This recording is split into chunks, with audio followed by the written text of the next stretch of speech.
Assalamualaikum warahmatullahi wabarakatuh. Mbak dan Selamat beberapa malam. Malam, Om Pak. Swastiastu. Malam. Ya, Malam, teman-teman, Bapak. Selamat malam. bergabung kembali di materi PPA pasal 21 ya, teman-teman ya. Saya Siap. ingin menyapa dulu ini. Ada Kak Sri Awidaya. Selamat malam. Kak Janet. Hadir Kak Janet. Kak Lip.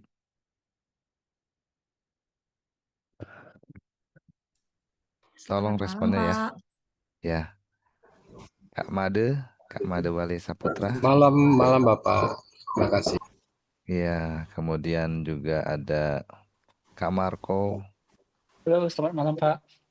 Malam. Ada Kak Putu Eka. Malam, Pak. Iya.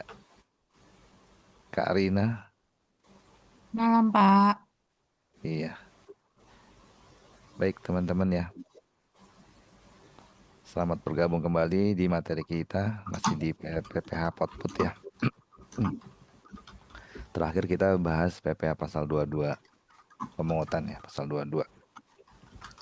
Sifatnya 22 itu kemarin adalah tidak final kecuali yang PPH pasal 22 terkait dengan penjualan minyak ya. Ke SPBU gitu ya, agen Pertamina itu final ya. Nah, yang lainnya berarti bisa menjadikan kredit pajak bagi pihak yang dipotong. Nah, teman-teman, Ini itu juga ada beli karena dia terkait dengan nanti porsi biaya. kita untuk Izin materi pot ya, sebelumnya. Ya, ya, silakan. bisa dijadikan co-host WDM-nya. Oh, sebentar. Ya, minta tolong untuk Co-host ya. memastikan. Ya, memastikan. Oke. Ya, Baik, Siap. Terima kasih. terima kasih. Baik, kita lanjutkan ya, teman-teman ya. Untuk pot-pot ini ternyata materinya sampai 6 kali pertemuan ya. Jadi, karena kemarin itu perkiraan saya kemarin tuh pertemuannya hanya 3 kali pertemuan, tapi ternyata 6 kali. Nah, itu berarti kan akan lebih banyak kesempatan kita untuk membahas soal-soal terkait dengan variasi yang ada di perhitungan PPh pasal 21, teman-teman ya. Jadi kita kemarin sudah bahas ke pasal 22. Sekarang kita akan kembali lagi ke pasal 21 untuk membahas beberapa kasus ya pasal 21 yang memang banyak sekali variasinya ya, teman-teman ya. Karena kalau nggak kita bahas juga sayang ya, karena eh, itu sangat penting ya bagi kita nanti dalam hal nanti teman-teman menemukan kasus-kasus tersebut dalam perusahaan yang teman-teman pegang ya. Jadi teman-teman sudah tahu gitu ya ketentuan perpajakannya seperti apa. Oke. Jadi kemarin ke pasal 22, sekarang kita balik lagi ke pasal 21 ya. Untuk bisa membahas sisa beberapa kasus yang harus ya kita bahas juga. Ya, suasana jelas ya. Ini agak agak Ya, jelas Pak. apa serak-serak gitu ya. Maaf saya sambil minum ya.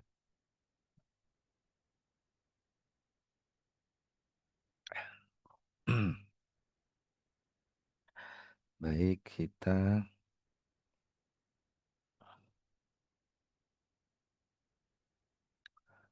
ya,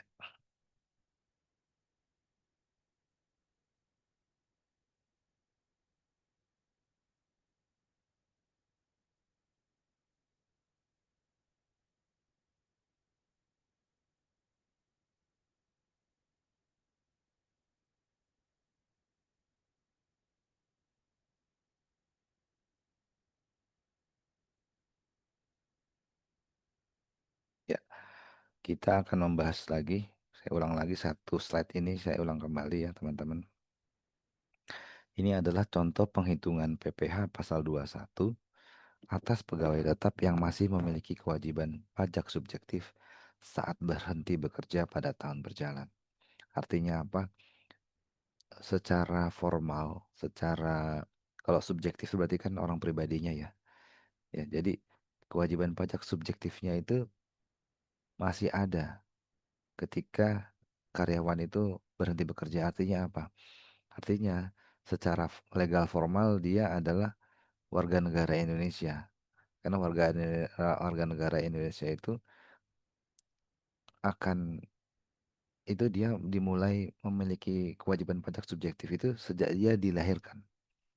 Sejak dia dilahirkan sudah ada kewajiban pajak subjektifnya itu. Sudah karena memang secara person dia sudah lahir, sudah ada. Cuma secara materialnya ketika dia sudah memiliki penghasilan di atas tidak kenapa penghasilan di atas PTKP ya. Nah, kenapa dibedakan? Karena nanti terkait dengan ada yang kewajiban pajak subjektifnya berakhir pada tahun berjalan. Artinya berhenti ya, selesai. Ketika dia sudah tidak lagi menjadi warga negara Indonesia, artinya dia sudah menjadi warga negara asing. Ya, itu ketika dia sudah tidak memiliki misalnya eh, sudah tinggal di luar negeri ya selama lebih dari kalau di ketentuan perpajakan itu dia dianggap sebagai subjek pajak luar negeri ketika dia sudah berada di luar Indonesia lebih dari 183 hari ya. Itu sudah berhenti, sudah hilang secara apa namanya subjektivitas bahwasanya dia adalah subjek pajak dalam negeri karena sudah berubah status menjadi subjek pajak luar negeri. Nah, ini begitu ya. Jadi nanti ada juga kasus di mana kewajiban pajak subjektifnya itu berakhir, berhenti ya, hilang gitu ya pada tahun berjalan. Nah, sekarang kita bahas, saya mau ulangi lagi terkait dengan satu kasus ini ya, karena memang ini sering ditanyakan pada saat eh, wajib pajak itu menemukan yaitu tadi karyawan-karyawan yang resign di masa tahun berjalan ya. Nah, di sini kita lihat Tuan D mulai bekerja di PTW sejak tahun 2020. Tuan D berstatus tidak menikah dan tidak memiliki tanggungan TK0 ya pada tanggal 1 September 2024. Nah, berarti apa? Berarti dia TK0 ya. TK0 berarti dia pakai ternya ter apa? Ter A ya. Nah, jadi ter itu dikelompokkan sesuai dengan status PTKP-nya gitu ya.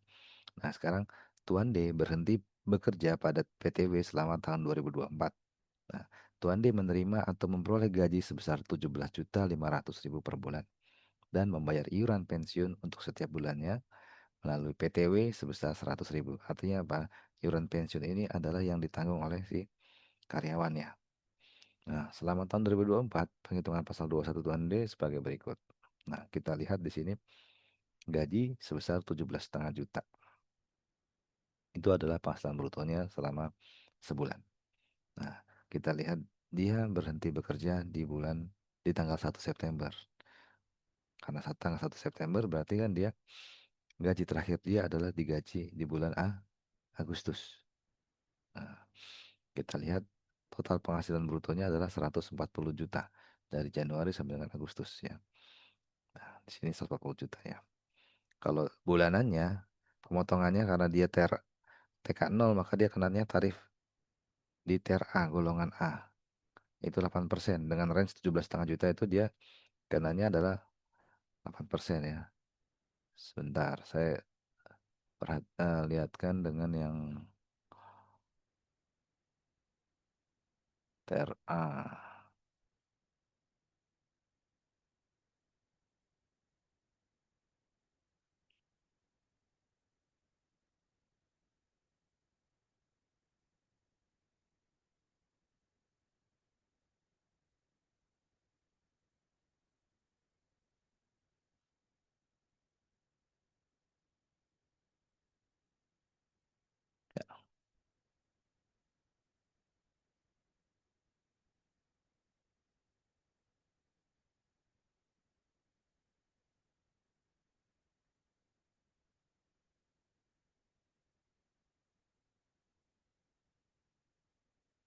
Ya, jadi kalau tarifnya itu 8% ya, maka dia PPh pasal 21 sebulannya 1.400.000.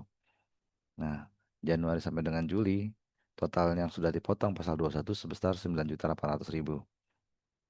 Nah, pada masa pajak terakhir, yaitu jadi ketika kapan kita menghitung penghasilan 21 Setahun itu adalah ketika masa pajak Desember atau pada masa pajak terakhir karyawan tersebut resign atau berhenti. Nah, di sini adalah bulan Agustus 2024. Totalnya adalah 140 juta.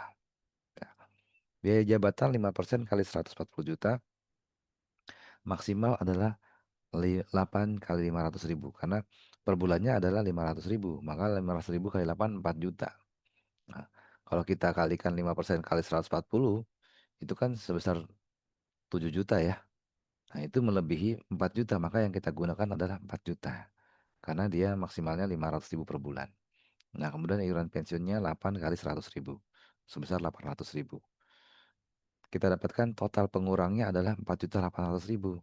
Maka penghasilan neto sampai dengan bulan Agustus 2024 adalah 140 juta dikurangi dengan total pengurangnya, yaitu biaya jabatan dan iuran pensiun. Maka penghasilan neto sampai dengan bulan Agustus ada 130 juta, 135 juta 200 ribu. PTKP untuk setahun untuk wajib pajak sendiri karena TK 0, maka dia 54 juta ya. Nah, kemudian penghasilan kena pajak sampai dengan bulan Agustus adalah total penghasilan neto sampai dengan Agustus dikurangi dengan PTKP. Maka kita dapatkan yang namanya penghasilan kena pajak. Jadi yang kenakan pajak adalah penghasilan setelah dikurangi dengan PTKP ya teman-teman ya. Bukan penghasilan bruto, bukan penghasilan neto, tapi adalah penghasilan kena pajak, yaitu penghasilan neto setelah dikurangi dengan PTKP. Totalnya adalah penghasilan kena pajaknya 81.200.000 rupiah. Lalu kita kenakan tarif pasal 17 ayat 1A, yaitu 5% untuk lapisan pertama sampai dengan 60 juta ya. 5% kali 60 adalah 3 juta, maka 81 juta, sisanya adalah 81.200.000 dikurangi 60 juta, maka sisanya adalah layer kedua, yaitu 60 juta ke atas sampai dengan 250, yaitu kena 15%. Ya, 15% kali 21.200.000, kita dapatkan nilai 3.180.000. Total PPh pasal 21 sampai dengan Agustus 2024 adalah 6.180.000. Nah, maka PPh pasal 21 yang telah dipotong sampai dengan bulan Juli 2024 itu kan totalnya sudah ya dari Januari sampai dengan Juli totalnya ada 9.800.000 nih. Maka ternyata PPh pasal 21 lebih dipotong. Nah, kemarin sudah saya sampaikan kalau lebih potong itu bagaimana mekanismenya? Mungkin ada yang bisa jawab teman-teman. Kak Rina bisa jawab? Bisa dikompensasi ya, Pak? Dikompensasi. Tapi ada syaratnya supaya bisa dikompensasi apa Kak Rina? Kan dia lebih ya. Si Tuan D ini berarti lebih dipotong sama PTW nih. Ya. Supaya PTW bisa mengkompensasi Oh, syaratnya apa Kak Rina? kelebihan pembayarannya itu dikembalikan ke Tuan D. Yes, betul. Jadi supaya PTD bisa mengkompensasi, ingat ya, pasal 21 itu adalah hak pasal 21 penanggung pajaknya siapa? Penanggung pajaknya itu adalah karyawan. Jadi ini uang bukan uangnya PTD nih. Tapi PTD diberi kewenangan oleh pemerintah untuk memotong pasal 21 karyawan. Maka penanggung pajak pasal 21 itu adalah karyawan. Sehingga kalau kelebihan potong pada karyawan, pasal 21-nya ini tidak boleh langsung dikompensasi oleh PTD karena ini adalah pajak yang dipotong dari si tuan tuan D. Maka tadi benar kata Karina ya, harus mengembalikan dulu tuh kelebihan potongnya itu kepada tuan D. Kapan maksimalnya? Maksimalnya adalah akhir bulan berikutnya gitu ya. Setelah misalnya kalau di sini masa pajak September dia berhenti bekerja ya, maka dia harus kalau dia ini kan terakhirnya masa pajak terakhirnya adalah sebetulnya masa pajak Agustus ya. Maka dia akhir September harus bisa menerima pengembaliannya itu. Di PMK 168 2023 disebutkan seperti itu. Oke, ini kalau misalnya dia kelebihan potong ya. Kemudian melanjutkan soal yang tadi ya, masih dengan karyawan yang memiliki kewajiban pajak subjektifnya berhenti bekerja pada tahun berjalan, setelah berhenti bekerja pada PTW, pada bulan September 2024, Tuan D bekerja lagi nih. Dia ada perusahaan baru yaitu PT AB dan menerima atau memperoleh gaji sebesar 22.500.000 per bulan. Berarti naik ya. Dia mencari perusahaan yang memang ternyata lebih baik remunerasinya ya. Nah, Tuan D membayar iuran pensiun melalui PT AB sebesar 100.000 per bulan. Kita lihat ya. Di sini September sampai dengan Desember totalnya adalah 90 juta ya. Nah, per bulannya dia sudah tetap, karena dia masih TK 0, maka dia tetap kena yang tarif TRA ya. Nah, tapi dia bukan lagi kena yang 8%, tapi sudah naik. Karena ini jumlah penghasilan bruto per bulannya naik ya. 22.500.000 nanti kita lihat di apa namanya? Di lapisannya itu udah masuk yang ke 9% gitu ya. Nah, pasal 21-nya berapa? Pasal 21-nya adalah 2.025.000 sampai dengan bulan November. Maka tadi kan kita kapan menghitung pasal 21 setahun? Yaitu pada saat karyawan itu tersebut resign. Yang kedua adalah pada saat akhir tahun. Nah, kita menghitungnya nih pada saat akhir tahun. Tapi ada dua kondisi ya teman-teman ya. Yaitu dalam hal Tuan D tidak menyerahkan bukti pemotongan dari PTW ke PT AB. Sehingga apa? Sehingga PT AB perusahaan yang baru ini nggak tahu kalau dulu tuh dia pernah kerja gitu ya. Karena dia nggak ngasih bukti potong. Ya, maka dengan begitu Tuan PT AB akan menghitung pasal 21 sesuai dengan penghasilan yang diterima oleh Tuan D di perusahaan yang baru. Ya, kita hitung di sini penghasilan bruto setahunnya adalah 90 juta. Kemudian biaya jabatan 5% kali 90 juta. Ya, 5% kali 90 juta kan 4,5 juta ya. 4,5 juta. Nah, kita lihat maksimalnya per bulan itu kan 500.000 ya biaya jabatan. 500.000 dikali 4, 2 juta.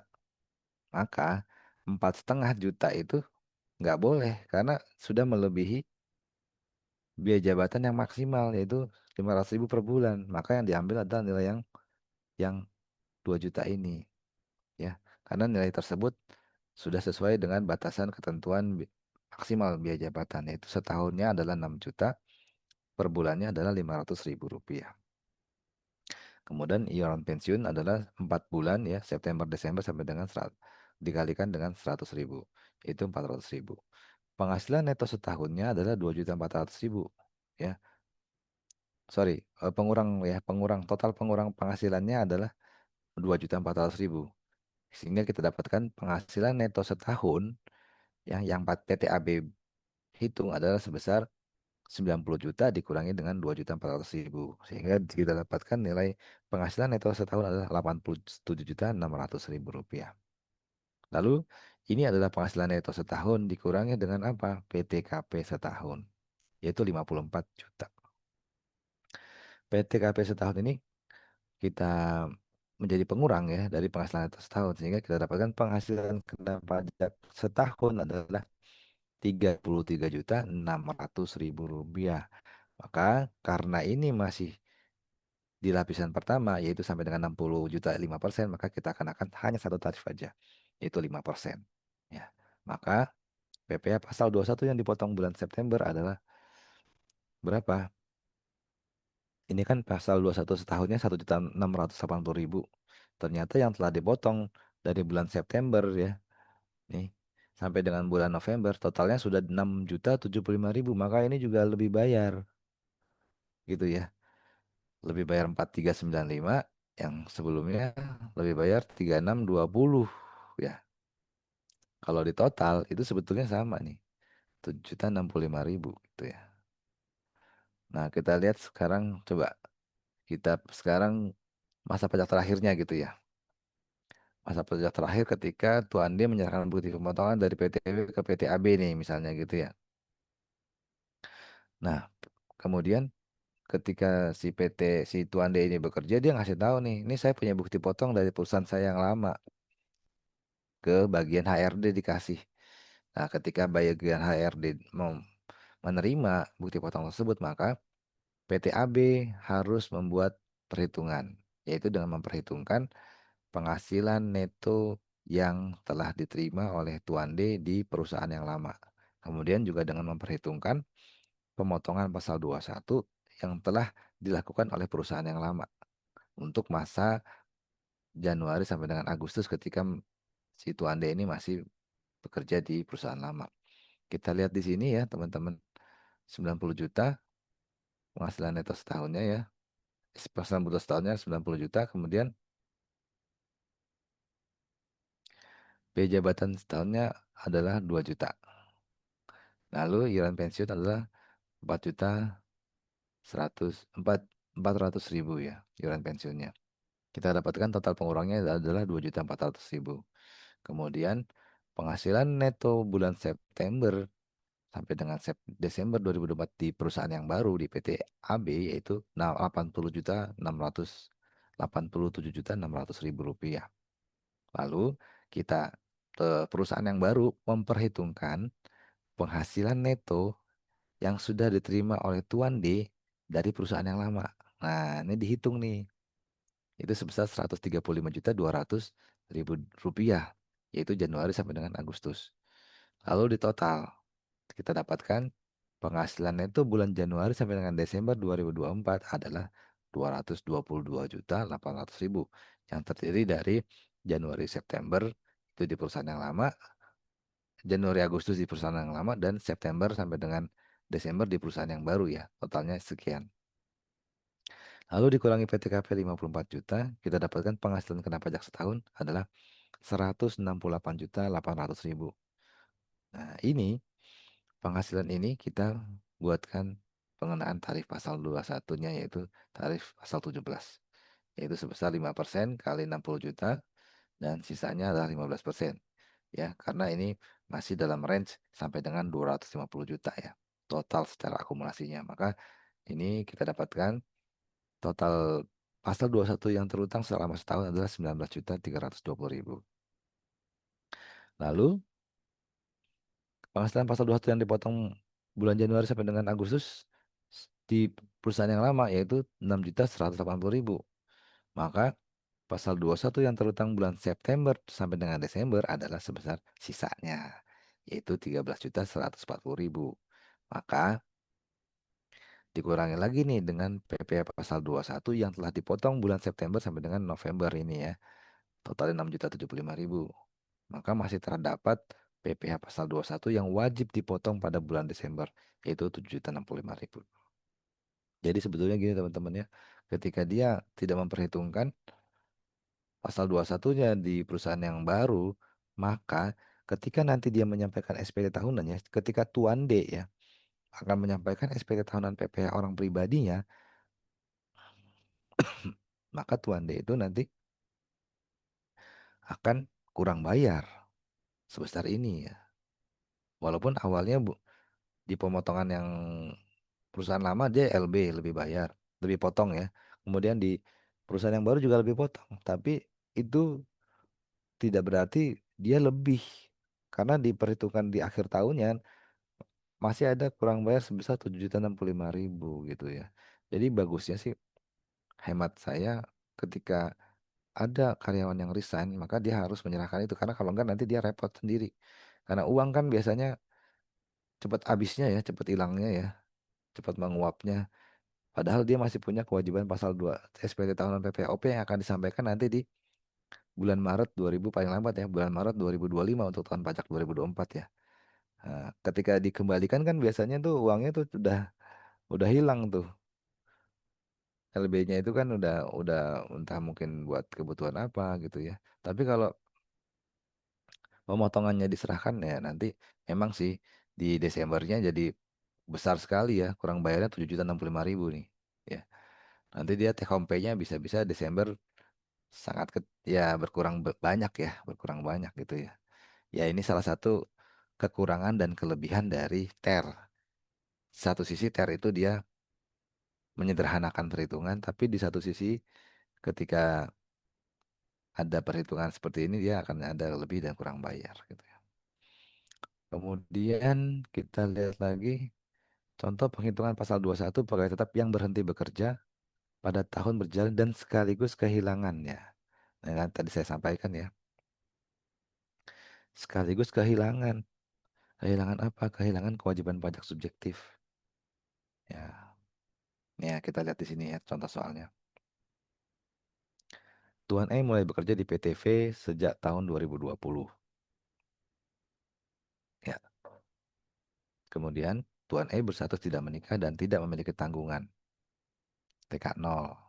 Pada tanggal 1 September 2024, Tuan E berhenti bekerja dan meninggalkan Indonesia. Nah, kata kuncinya adalah berhenti bekerja dan meninggalkan Indonesia untuk kembali ke negara asal yang ternyata dia adalah bukan warga negara Indonesia, negara asalnya berarti kan dia ekspatriat gitu ya. Maka ketika dia meninggalkan Indonesia ya untuk selama-lamanya mungkin ya, maka dia sudah kehilangan kewajiban pajak subjektifnya. Maka di PMK 168 2023 dan juga Per 16 tahun 2016 sebelumnya itu sudah menghitung cara menghitungnya seperti ini. Tapi kita lihat ter bulanannya ya. Ter bulanannya sama nih ya. Nah, kita lihat masa pajak terakhirnya. Penghasilan bruto sampai dengan Agustus adalah 140 juta. Biaya jabatan, kemudian maksimalnya ada 500.000 maka dapatnya 4 juta ya. Lalu penghasilan neto sampai dengan bulan Agustus 136 juta. 140 kurangi 4 ya. Nah, karena dia meninggalkan Indonesia untuk selama-lamanya, maka dia hilang kewajiban pajak subjektifnya, maka harus dihitung disetahunkan. Karena itu adalah tahun dia terakhir di Indonesia, maka disetahunkan. Caranya apa? 136 juta ini dibagi 8 dikali 12 ya. Karena 8 bulan kan. Ini kan penghasilan 8 bulan nih. 136 juta dibagi 8 kali 12 tambah dapatlah angka 204 juta ini adalah penghasilan itu disetahunkan namanya. Karena dia dibagi dulu per bulan, dibagi 8 ya, dapatlah per bulannya baru dikalikan 12. Dapatlah 240 juta, 204 juta rupiah. Lalu dikurangi dengan PTKP setahun 54 juta. Maka dapat kena penghasilan kena pajak setahun yaitu 150 juta. Penghasilan pasal 21 terhutangnya 5% kali 60 dapat 3 juta, 15% kali 90 juta dapat 13 juta 500 ribu. Sehingga totalnya ada 16 juta 500 ribu. Nah, PP pasal 21 terhutang sampai dengan Agustus adalah 8 per 12 kali 16 juta 500 ribu. Sehingga dapat 11 juta. Nah, ini adalah terhutang ya. 16 juta 500 ini adalah terhutang untuk 12 12 bulan ya. Karena disetahunkan ya. Maka karena dia berhentinya di September ya tanggal 1 September, maka gaji terakhirnya itu kan di Agustus ya, 8 bulan kan ya. Maka ini kan pasal 21 selama 12 bulan nih setahun nih, maka dia 16.500.000 ya dibagi 12 kali 8, 8 per 12 jadi dapatnya adalah 11 juta pasal 21-nya. Nah, pasal 21 itu 11 juta, maka dikurangi lagi dengan PP pasal 21 yang telah dipotong dari Januari sampai dengan bulan Juli dapat 9.800.000. Maka penghasilan pasal 21 yang harus dipotong pada bulan Agustus adalah sebesar 11 juta dikurangi dengan 9.800.000 gitu ya. Ini untuk yang kewajiban pajak subjektifnya itu berakhir di tahun berjalan gitu ya. Ada pertanyaan teman-teman? Silakan.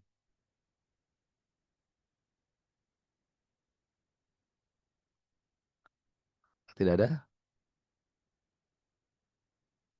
Sebentar. Saya izin off cam dulu ya sebentar ya.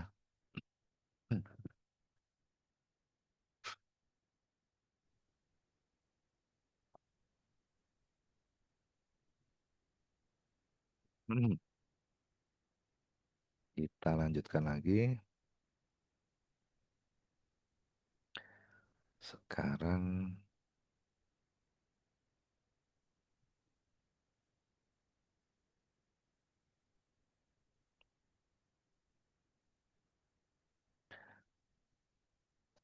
kita Nah, sekarang bagaimana dengan penghitungan pasal 21 atas pegawai tetap yang menerima atau memperoleh penghasilan yang sebagian atau seluruhnya diterima atau diperoleh dalam mata uang asing, ya. Misalnya, Tuan F bekerja sebagai pegawai, ya, pegawai tetap tentunya pada PTU. Pada bulan Januari 2024, Tuan F menerima atau memperoleh gaji sebesar $2.000 per bulan. Nah, kurs Menteri Keuangan yang berlaku pada saat dilakukannya pembayaran adalah sebesar Rp15.000 per dolarnya. Maka Tuan F berstatus menikah dan memiliki 3 orang anak. Nah, maka kalau kita lihat di sini, ketika penghasilan itu dibayarkan bukan dalam bentuk rupiah,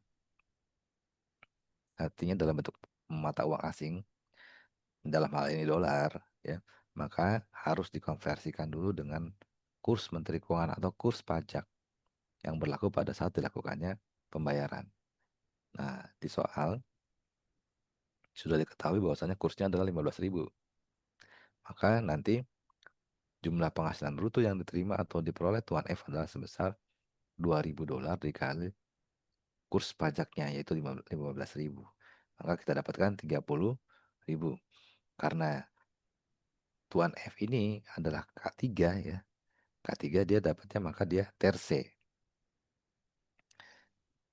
Karena terse dia makanya tarifnya adalah 11%. Maka 11% kali 30 juta, maka kita dapatkan 3.300.000. Ini apabila si Tuan F itu menerima dalam bentuk valuta asing. Nah, kemudian kita lihat contoh. Ada pertanyaan yang tentang falas tadi, tentang penghasilan yang dibayarkan, aman ya? Oke, baik. Sekarang kita lanjutkan ke yang berikutnya. Nah, ya teman-teman, ini adalah contoh penghitungan pasal 21 atas pegawai tetap yang menerima atau memperoleh penghasilan yang seluruh atau sebagian PPh pasal 21 terutang ditanggung oleh pemberi kerja. Contohnya adalah ini. Tuan G bekerja sebagai pegawai tetap pada PTT. Tuan G berstatus tidak menikah dan tidak memiliki tanggungan. TK 0. Pada bulan Agustus 2024, Tuan G menerima gaji sebesar 51.827.997. Kebijakan perusahaan pada PTT adalah menanggung pajak penghasilan 21 seluruh karyawannya. Nah, kita ketahui bersama, ya, bahwasanya PPh pasal 21 yang ditanggung oleh pemberi kerja itu merupakan apa namanya? Itu salah satu jenis natura, ya. Ya, maka dia termasuk dalam komponen penghasilan brutonya karyawan. Maka berapa sih kalau yang dipotong gitu ya? Kalau dia pakai metodenya, maka pakai metode, ya ini. Dalam hal besarnya pajak penghasilan pasal 21 atas gaji Tuan G yang ditanggung oleh PTT merupakan penggantian dalam bentuk kenikmatan, ya, bagi Tuan G dalam masa pajak yang bersangkutan dan merupakan objek pemotongan pasal 21. Dalam hal besarnya penghasilan bruto yang diterima atau diperoleh Tuan G pada masa pajak bersangkutan dihitung secara full gross up, penghasilan bruto Tuan G yang menjadi dasar pengenalan pajak pasal 21 sebesar 65.605.059.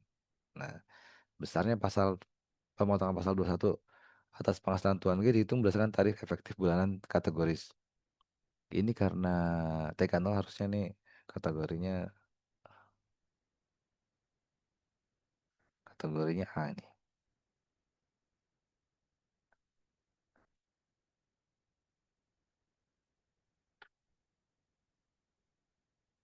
Kategorinya A, ya.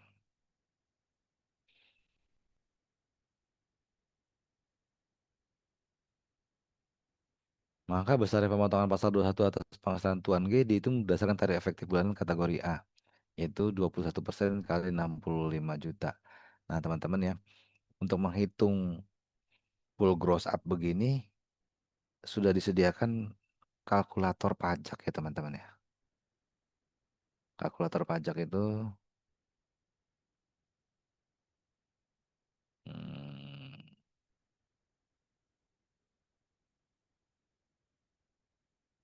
sebentar.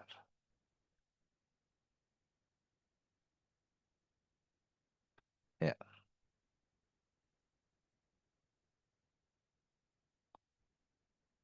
share.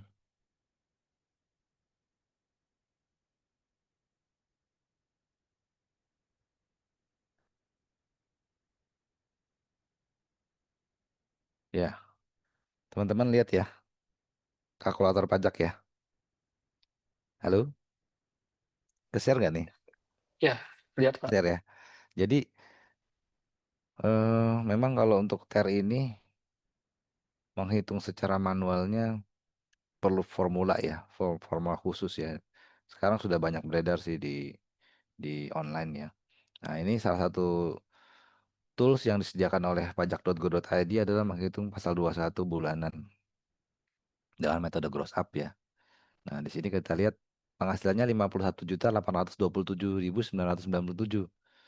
Karena tunjangan PPh-nya itu adalah sekian ya, 13.777.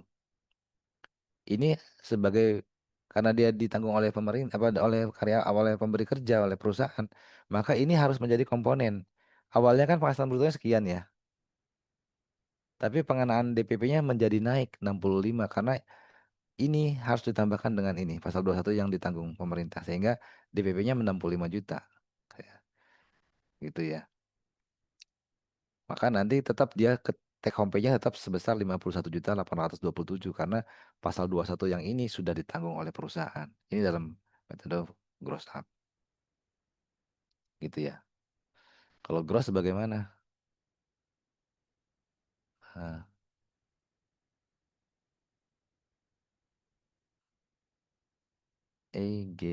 EGXMM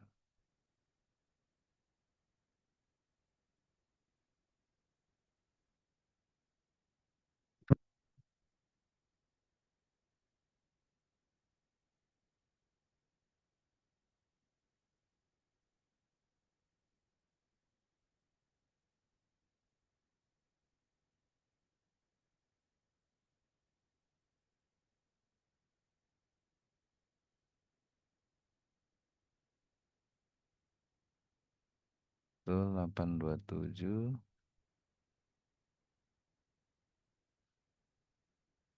827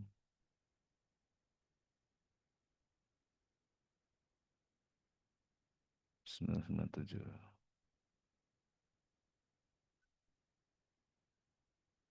X44.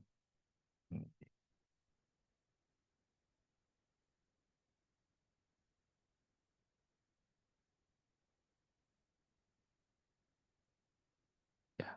Kalau dia metode gross, maka pasal 21-nya ini ya. Tapi sejak berlakunya PMK 66 2023 ya, 2024 ya PMK 66 ya. Dia itu eh, natura sudah dianggap sebagai penghasilan sudah dianggap sebagai objek PPh. Maka harusnya dia pakai gross up gitu ya. Jadi gross up ini.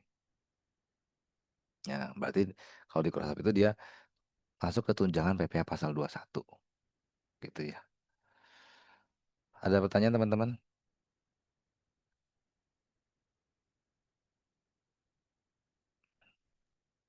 Ada pertanyaan? Oke ya, kalau nggak ada pertanyaan kita next ya. Nih kemudian contoh penghitungan pasal 21 atas pegawai tetap yang menerima atau memperoleh tunjangan anak. Nah, contohnya begini. Tuan H bekerja sebagai pegawai tetap pada PTS. Tuan H berstatus menikah dan memiliki dua orang anak, yaitu K2, pada bulan Juli 2024. Tuan H menerima atau memperoleh gaji sebesar 6.500.000 dan tunjangan pajak sebesar 300.000. Ya. Gaji 6,5 juta, tunjangan pajak 300.000 serta membayar iuran pensiun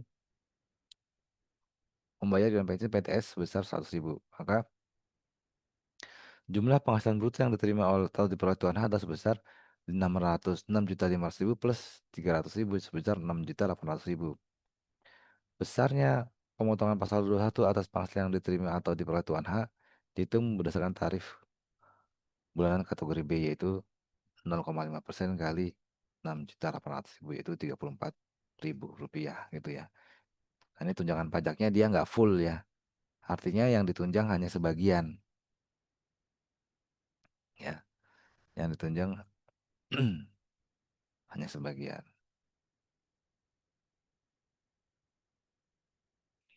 Oke, nextnya.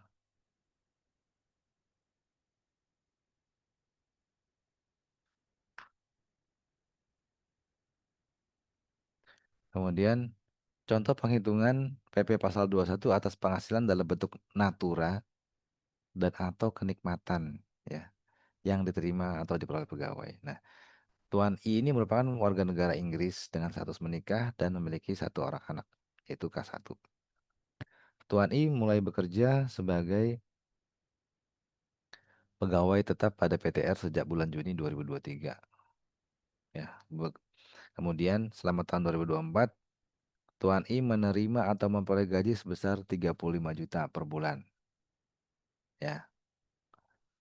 Kemudian pada bulan Januari 2024, Tuan I menerima atau memperoleh beasiswa dari PTR untuk menempuh jenjang pendidikan doktoral di Universitas O di Indonesia dengan nilai beasiswa 20 juta. Maka jumlah penghasilan bruto yang diterima oleh Tuan I adalah sebesar, yaitu gajinya sebesar 35 juta ya, dan juga beasiswa sebesar 20 juta. Maka total penghasilan brutonya adalah 55 juta selama tahun 2024 ya. Nah, kemudian di Januari itu dia berarti take home pay dia karena menerima beasiswa totalnya menjadi 55 juta di Januari 2024. Besarnya pemotongan pasal 21 atas penghasilan yang diterima atau diperoleh Tuan H dihitung berdasarkan tarif efektif bulanan kategori, itu sesuai dengan K1 ya. K1 dia B. Maka tarifnya adalah 19% sesuai dengan range dari penghasilan brutonya, yaitu 10.545.000 gitu ya. Jadi beasiswa ini merupakan salah satu, karena beasiswa itu kan bukan dalam bentuk uang ya, makanya dia kenikmatan sebetulnya. Kenikmatan tuh dia dapat fasilitas pendidikan doktoral gitu ya, tapi diberikannya dalam bentuk fasilitas pendidikan, bukan dalam bentuk uang. Makanya dia masuk sebagai salah satu kenikmatan. Dan itu sekarang sudah dimasukkan ke dalam objek pajak gitu ya. Oke. Ada lagi terkait dengan contoh penghasilan pasal 21 atas Dewan Komisaris atau Dewan Pengawas ya yang menerima penghasilan secara tidak teratur. Nah, contohnya begini. Tuan P adalah seorang komisaris di PT KAS. Selama tahun 2024, Tuan P hanya menerima atau memperoleh penghasilan dari PTK di bulan Desember 2024. Ya. Jadi dia hanya menerima penghasilan di Desember aja nih. Tuan P berstatus tidak menikah dan tidak memiliki tanggungan TK0. Kemudian pada bulan Desember 2024, Tuan P menerima atau memperoleh honorarium sebesar 60 juta. Nah, istilahnya kalau dia itu anggota Dewan Komisaris itu memperoleh penghasilan secara tidak teratur, itu bukan gaji, bukan tunjangan, tapi dia terimanya namanya honorarium, istilahnya ya. Nah, berdasarkan status PTK 0 dan jumlah bruto honorarium sebesar 60 juta, maka besarnya PP pasal 21 terutang atas penghasilan yang diterima atau diperoleh Tuan P pada bulan Desember 2024 dihitung berdasarkan tarif efektif bulanan kategori A sebesar 20%. Maka nanti di Desember 2024 dipotonglah dengan tarif 20% kali 60 juta. Gitu ya. Ini berarti dia tergolong bukan sebagai pegawai tetap ya. Dia menerima penghasilan tidak teratur ya. Nah, sekarang kita lanjutkan dengan kasus berikutnya.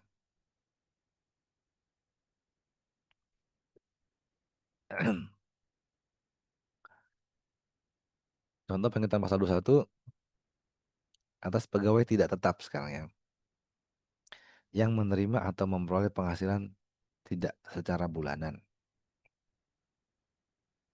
Contohnya adalah penghasilan dengan jumlah kurang atau sama ya, kurang atau sama dengan 2.500.000 per hari seharinya gitu ya. Seharinya.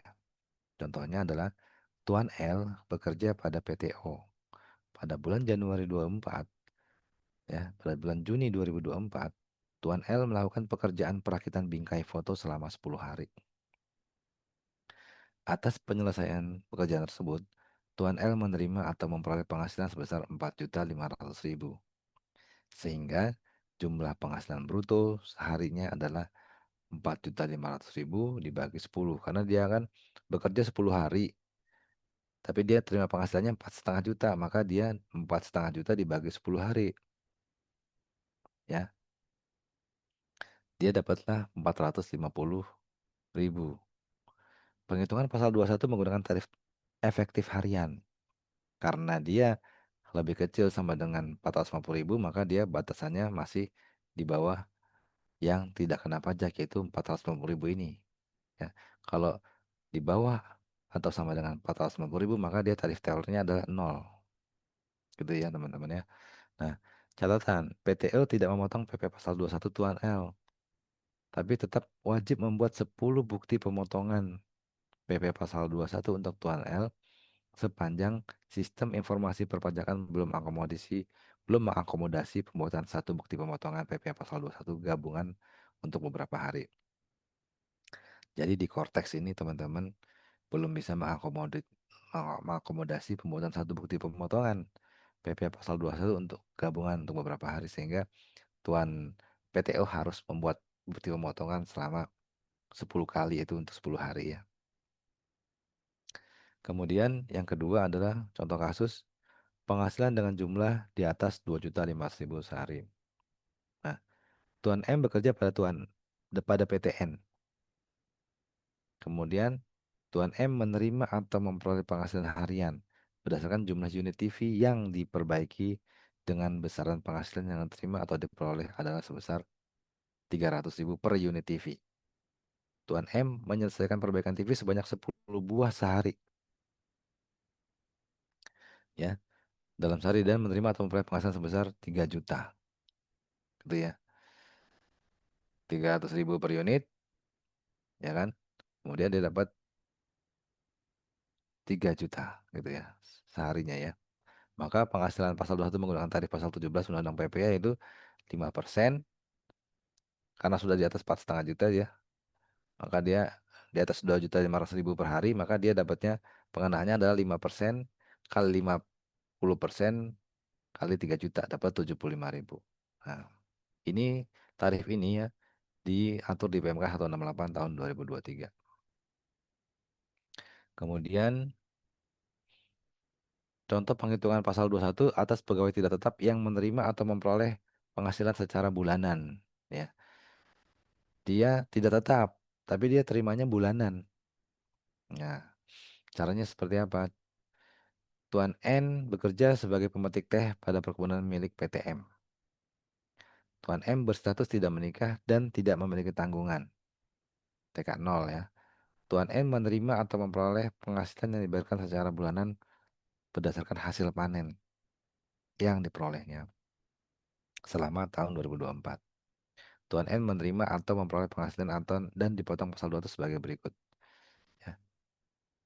Januari 4 juta, 0% tarif golongan TER-nya ya. Kemudian Februari 7 juta. Ya, karena dia tarifnya nanti kita sesuaikan dengan tarif TER penghasilan pegawai tidak tetap ya. 1,25%. Kemudian Maret. Nah ini bergantian ya. Maka tarifnya seperti ini.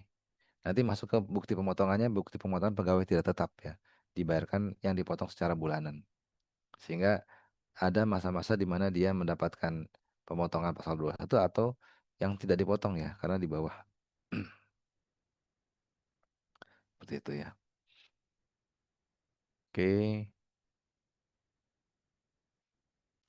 Nah, kemudian contoh penghitungan pasal 21 atas jasa sehubungan dengan pekerjaan bebas. Tuan U adalah seorang pengacara, ya, dan sedang menangani sengketa kasus penyalahgunaan hak cipta milik PTF. Kemudian, atas penyelesaian kasus tersebut, Tuan U menerima atau memperoleh imbalan dari PTF sebesar 400 juta. Nah, teman-teman mungkin kalau sehubungan dengan pekerjaan bebas itu apa aja ya selain pengacara ya? Ada yang bisa ngasih contoh nggak teman-teman? Kalim masih join? Halo? Atau siapa yang bisa bantu? Profesi apa saja yang Arsitek, Pak. menjadi pekerjaan bebas?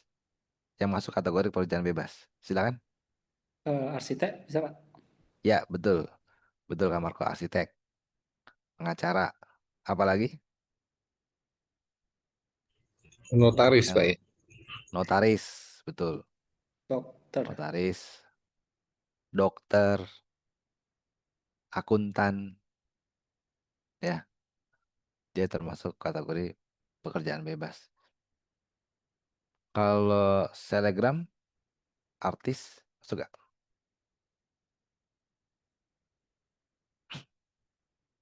Masuk gak? Seniman ya, dia masuk kategori seniman ya. Masuk tuh sebagai pekerjaan bebas. Nanti misalnya kalau ada acara ulang tahun perusahaan gitu ya, ngundang artis gitu ya. Nah, cara motongnya begini ya. Yaitu dari tadi tuh. Dasar pemotongannya adalah penghasilan yang diterima. Jadi kita kita ketahui dulu berapa sih dasar pengenaannya.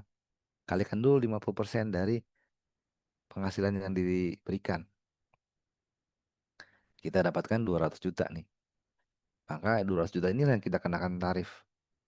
Ya, tarifnya tarif pasal 17. Berlapis.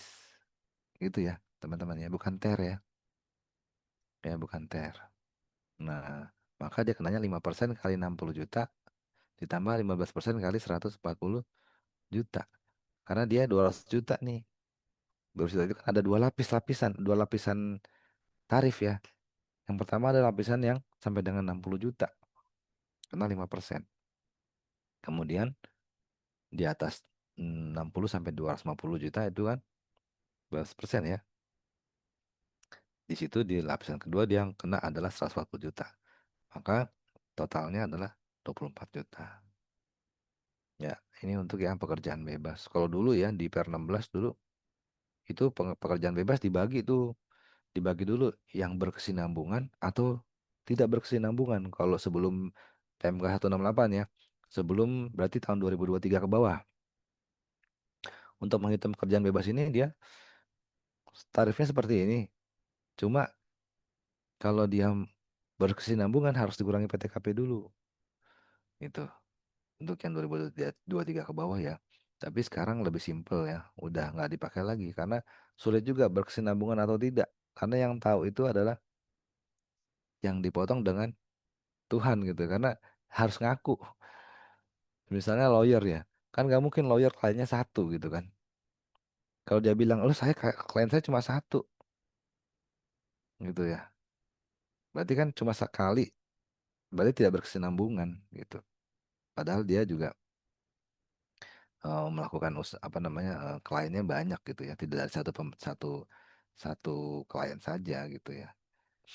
Nah, ini menjadi sulit di prakteknya sehingga dipersimpel ya di PMK 68 ini ya. Oke. Nah, tadi disebutkan juga ya tentang bagaimana cara menghitung praktek di rumah sakit untuk yang dokter ya. Nah, ini diatur nih. Jadi memang di PMK 168 itu teknis banget ya PMK-nya ya. Sampai ngitung detil gimana kalau dia jasa dokternya itu menerima praktek di rumah sakit dan juga di klinik gitu ya. Nah, contohnya begini. Tuan L merupakan dokter spesialis ya yang melakukan praktek di rumah sakit ABC. dengan perjanjian bahwa setiap jasa dokter yang dibayarkan oleh pasien akan dipotong 20% oleh pihak rumah sakit sebagai bagian penghasilan rumah sakit dan sisanya sebesar 80% akan dibayarkan kepada Tuan R pada setiap akhir bulan. Selama tahun 2024, jasa dokter yang diberikan oleh pasien dari praktek Tuan R di Rumah Sakit ABC sebagai berikut. Ya, jadi di sini prakteknya itu dengan perjanjian ya. Nggak usahanya setiap jasanya itu 20% itu di menjadi bagian dari rumah sakit, 80%-nya adalah jasa dokter. Nah, kita perhatikan di sini totalnya adalah 500 ya 24 juta gitu ya. Nah, bagaimana cara pembahasannya ya? Besarnya pasal 21 atas penghasilan yang diterima atau diperoleh Tuan R dari praktek rumah sakit di rumah sakit ABC adalah sebagai berikut. Contohnya adalah ya. Jadi Januari 45 juta ya. Dasar pemotongan pasal 21-nya adalah 50%-nya. 22.500.000. Nah, ini masih karena di bawah 60 juta nih DPP-nya ini ya, maka dia kenanya 5%. Seperti ini. Kemudian Februari juga sama, 49 juta, 5%-nya adalah DPP-nya. Karena masih di bawah 60 juta, maka masih di lapisan pertama juga tarif 5%. Tarifnya masih di lapisan pertama. Maret dan seterusnya sama, karena semuanya itu nih nilainya ini per bulannya itu dasar pemotongan pasal 21-nya itu masih di bawah 60 juta, karenanya 5%. Maka kecil sekali penghasilan pasal 21-nya gitu ya. Kalau dulu akumulasi sifatnya dulu tuh. Sebelum Per 16, sebelum PMK 68 tuh akumulasi. Ini ditambah ini untuk Januari, berarti Februari tuh ini tambah ini. Ya 22,5 tambah 24,5. Jadi hitung kumulasinya berapa. Jadi nanti di sini tarifnya tuh tarif progresif. Nah, jadi sekarang tuh dokter dipotongnya kecil tapi nanti dia SPT tahunan PPOP-nya dokter itu dia akan kurang bayar akan besar sekali. Nah, kemarin pada saat penerapan TER tuh banyak komplain dari dokter-dokter. Kenapa pasal SPT tahunan PP orang pribadi saya itu melambung pasal 29-nya. Kurang bayarnya itu gede banget di PSPT tahunannya. Karena memang pemotongan bulanannya kecil. Gitu ya teman-teman ya. Ini salah satu juga eh, salah satu yang kelebihan dan kelemahan dari PMK 168 ya. Ini bisa dibilang simple tapi buat buat dokter sebetulnya kalau dipotongnya di awal, jadi gini, pajak itu kan dia dipotong pada saat bagusnya ya, yang paling ideal itu adalah pajak itu dikenakan pada saat dia menerima penghasilan, ya kan? Pay as you earn. Jadi ya dibayar pada saat kamu menerima atau memperoleh gitu ya. Kalau misalnya ini sudah ini dipotongnya kecil ya, tapi nanti begitu di bulan Maret, ini kan uang sebetulnya udah entah mau dibuat apa dan sebagainya, dia harus menyiapkan dana ya yang harus dicadangkan oleh dia untuk pembayaran pasal 25-nya nanti di SPT tahunan. Ketika dia nggak punya dana ya repot. Ya makanya sih sebetulnya mereka lebih suka yang dulu ya. Karena yang dulu tuh diakumulasi sifatnya dan kena tarif progresif. Sehingga nanti kurang bayarnya lebih bayar tuh dia sedikit.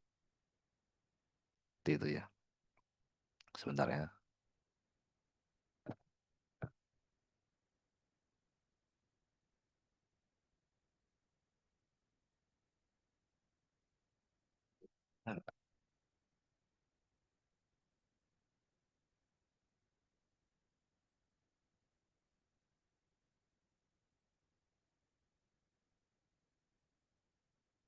Apa ya teman-teman ya.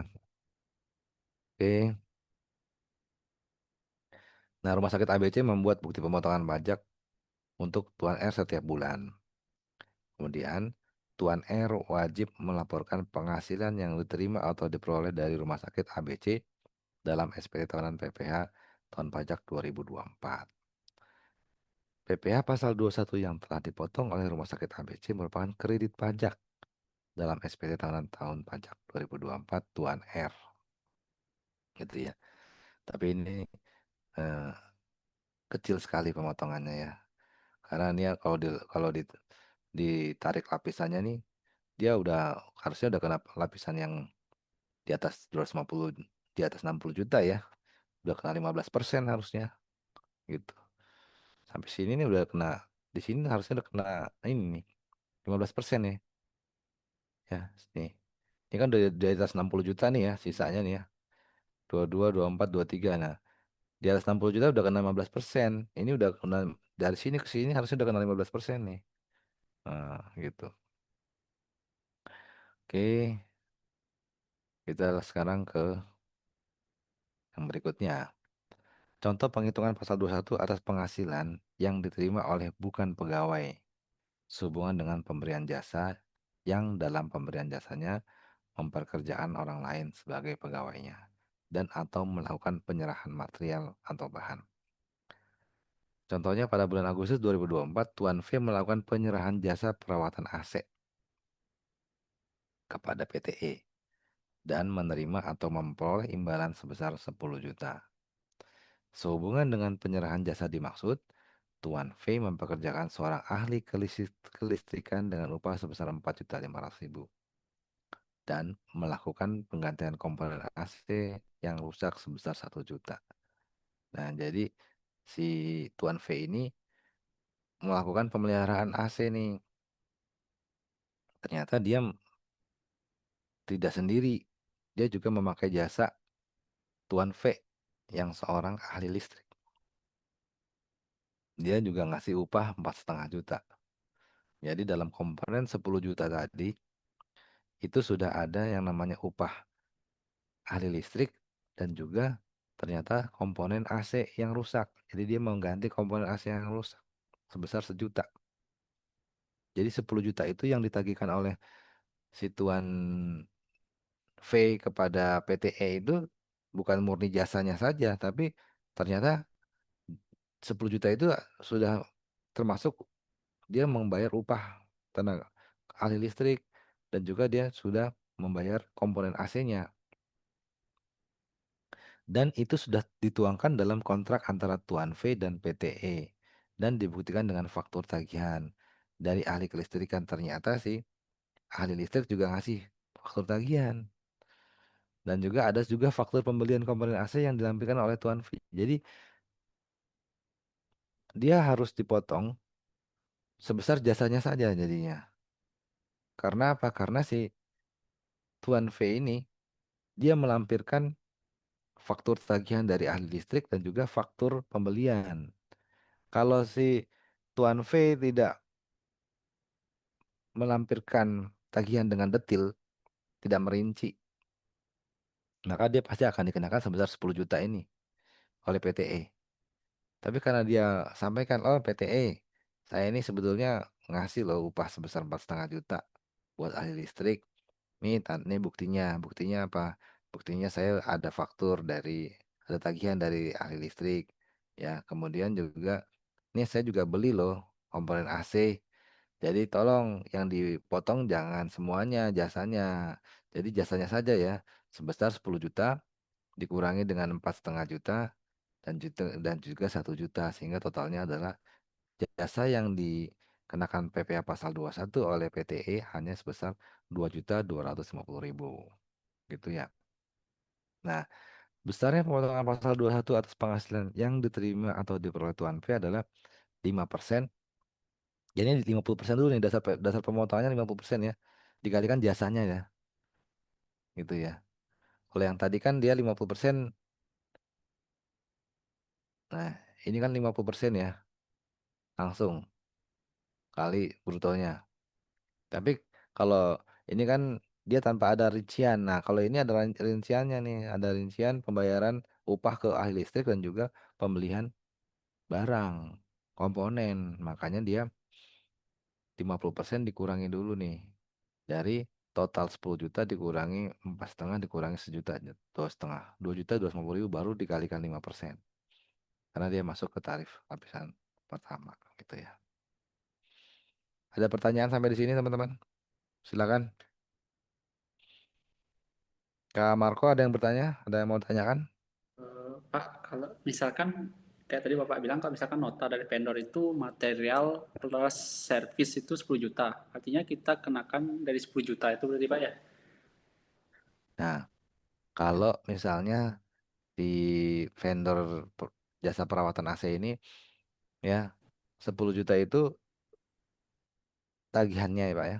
Tagihan 10 juta itu ternyata dalamnya itu ada komponen untuk bayar upah orang lain dan juga pembelian komponen. Selama si vendor itu dia menyampaikan bukti pembayaran upah kepada tadi pihak lain tadi dan juga eh, bukti pembelian komponennya, maka itu harus dikeluarkan dari pengenaan pengenaan jasanya, Pak. Gitu. Jadi 10 juta juga, 10 jutanya tadi kan itu sebetulnya dalamnya itu tadi ada tagihan upah dan juga ada pembayaran upah kepada pihak lain dan juga adanya pembelian komponen. Maka itu harus dikurangi dulu, dikeluarkan dulu di sini.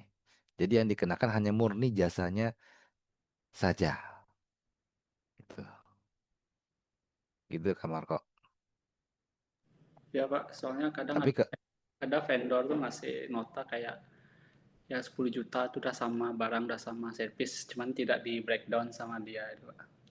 Nah, kalau tidak di breakdown dan juga tidak ada bukti, misalnya dia dia nyampein ini 10 juta ini sebetulnya ada pembayaran ini, cuman dia nggak ada tuh nggak bunyi di tagihannya, nggak didetailkan, nggak di breakdown, maka dia kenanya semuanya tuh jadinya 10 juta kena tuh 10 juta kali 50% dulu, dapat DPP-nya, baru dikenakan tarif progresif gitu ya Pak. Jadi tergantung penagihan dari vendornya. Sepanjang si vendor itu merinci, membreakdown dan disertai bukti ya. Tidak hanya merinci, membreakdown saja, tapi disertai dengan bukti. Bukti invoice dari pihak lain, atau juga bukti pembayaran ke pihak lain, kwitansinya misalnya. Atau juga faktor pembelian kalau itu barang. Gitu ya teman-teman ya, Kamarko ya. Ya. Kalau dia Sudah minta paham? net itu bisa Pak ya? Atau kita harus potong ya? Ya tergantung ya Pak. Kalau misalnya, kalau net berarti kan Kalau dia minta ya, 10 juta gitu Pak, tanpa potongan gitu bisa berarti ya? Jadi kita yang nanggung gitu ya? jadi yang Paling nanggung, iya, jadi kalau net gitu yang nanggung adalah si pemberi kerjanya gitu. Ya, itu bisa-bisa aja sih. Yang nanggung memberi kerjanya seperti itu, Pak. oh ya, oke. Baik Mm-mm. Pak. Ya, Izin baik. Pak. Ya, silakan, Pak. Ya, Eh, Kak tadi Made ya. kan ada yang untuk pegawai tidak tetap penghasilan bulanan, ada dua versi ya untuk perhitungan PPh-nya. Pertama dia Iya, menggunakan yang TR itu, tapi yang kalau dalam kondisi lain dia menggunakan yang pasal 17 UPH yang khusus untuk yang komisaris ya, Pak. bukan yang tadi tuh apa ya tadi penghasilan eh, tidak bulanan itu ya kalau nggak salah yang dia membuat Ini, Pak ya. ada dua kasus. Betul betul betul. Mm-mm. Ya, ya. Jadi ketika dia seharinya sudah melebihi 2,5 juta, Pak, maka dia tarifnya seperti ini cara ngitungnya, Pak. Gitu.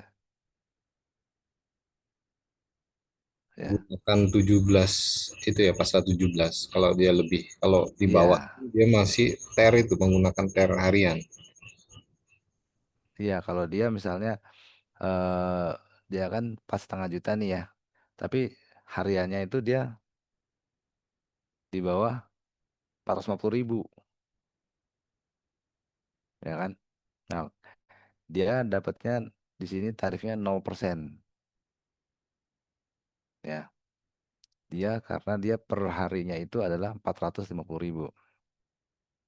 Kemudian sekarang dia dia bikin 10 buah dalam sehari nih, ya Pak ya. Berarti kan dia sehari 3 juta nih. Karena dia seharinya lebih dari 2,5 juta, ya, maka dia kena tarifnya ini. Nah, sekarang kita coba lihat di skema ya Pak ya, skema untuk yang ini ya. Nah, sebentar.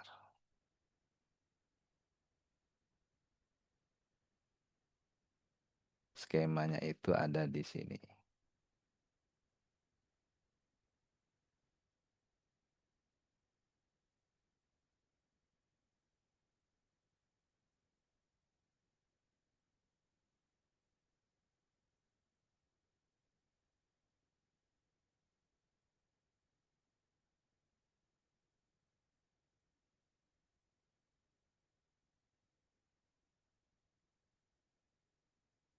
Ya,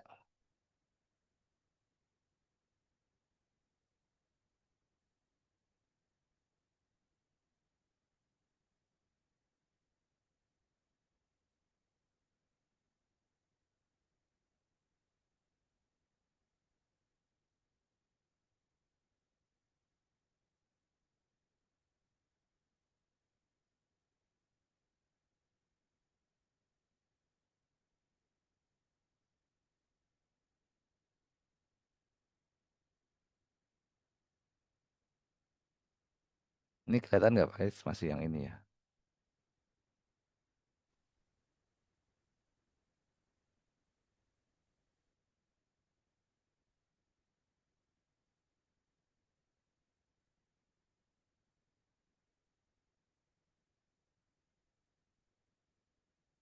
Ini Pak, kelihatan nggak Pak? Belum saya share ya, share screen dulu ya. Share screen.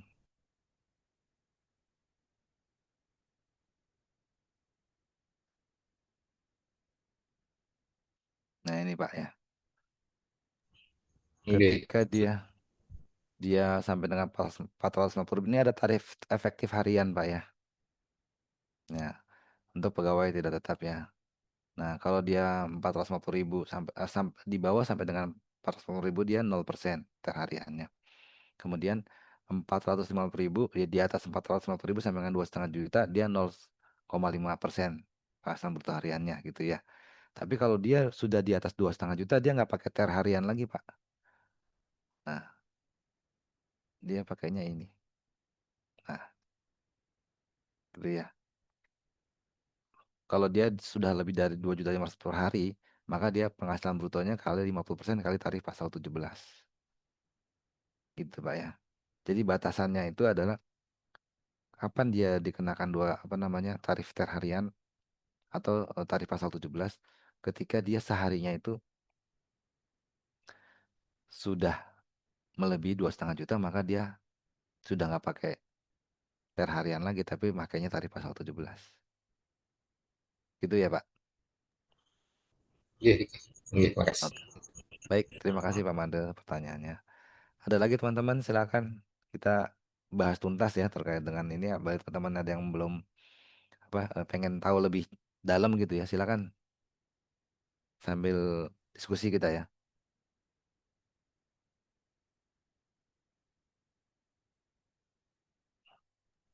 Ada Ini lagi teman-teman? saya mau nanya, Pak, eh, terkait dengan Natura itu, kalau kita dapatnya berupa barang, handphone atau laptop, itu berarti nilai beli barangnya itu yang dimasukkan ya, Pak ya? Baik, Kak Putu ya. Kalau kita terima yang namanya Natura itu menjadi hak milik ya, barang ya. Kalau Natura kan barang. Handphone, laptop, berapa sih yang kita catat sebagai penghasilan si karyawan tadi? Ya, ya itu ya kalau misalnya barang baru ya, maka dia kita catat sebagai harga. Kapan sih itu invoice-nya berapa sih dibeli? Misalnya begitu ada karyawan baru masuk, dapat laptop baru, HP baru, ya itu berapa nilai pembeliannya, gitu ya. Tapi gimana kalau misalnya HP-nya, laptopnya lama, HP-nya juga HP yang bukan HP baru ya, HP lama juga gitu ya. Maka nilai wajar Nilai wajar menurut wajib pajak ya. Kita bagaimana cara mengukurnya? Ya tinggal kita lihat online berapa sih harga laptop rata-rata gitu ya. Oh ini harga laptop untuk spesifikasi ini nilai nilai jualnya sekian di online misalnya kita cari di OLX misalnya gitu ya atau di Shopee atau bagaimana ya kita biar dapat nilai pasarnya sebetulnya. Jadi kalau bukan barang baru maka nilai pasar ya nilai pasar wajarnya berapa sih? Nah itu tentunya metodenya tadi bisa lewat online OLX atau bisa lewat Shopee tapi dengan kondisi yang barang bekas ya bukan itu kita bisa menentukan nilai dari Natura tersebut. Gitu Kak Putu. Baik, Pak, makasih infonya. Terima kasih. Ada lagi teman-teman? Pak, mau nanya Pak, kalau misalkan kayak di Bali itu kan sering ada kayak sopir itu Pak ya, kayak jasa trip itu ke Gianyar kayak gitu misalkan. Heeh. Itu dikenakan PPh 21 atau 23 Pak? Jadi Supir ini iya, kita jadi misalkan saya ya bawa mobil mm, ngantar Bapak ke Gianyar, ya terus Bapak bayar saya misalkan 1 juta. supir ini Pak mm-mm. Dia supir itu karyawan kita bukan Pak? Bukan sih Pak, dari luar. Halo Pak. Iya, Kita misalkan perjelas dulu nih supir ini karyawan mm, kita atau bukan Pak? bukan Pak, dari luar sih kita nyari.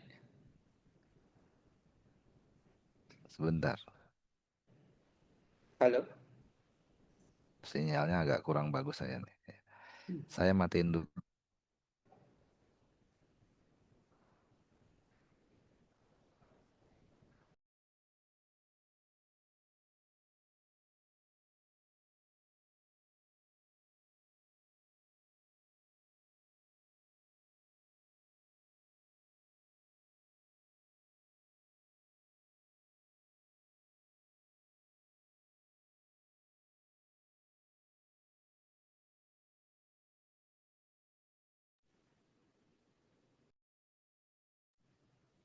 Ya, di unmute, Mas. Halo, ya. Sebentar, cuacanya agak di Denpasar agak sedikit hujan, mungkin karena sinyalnya. Yang ditunggu ya. Baik, Pak.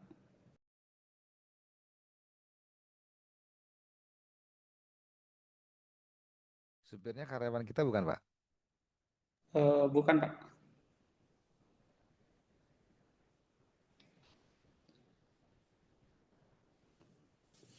Ya freelance gitu dia, Pak, sopirnya, bukan karyawan.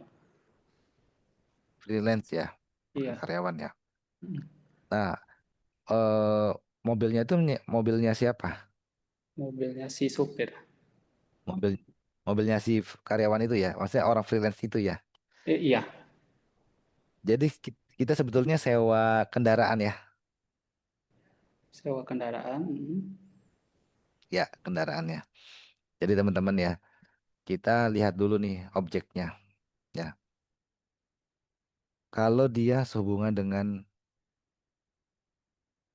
kegiatan pekerjaan jasa ya, maka dia kena pasal 21.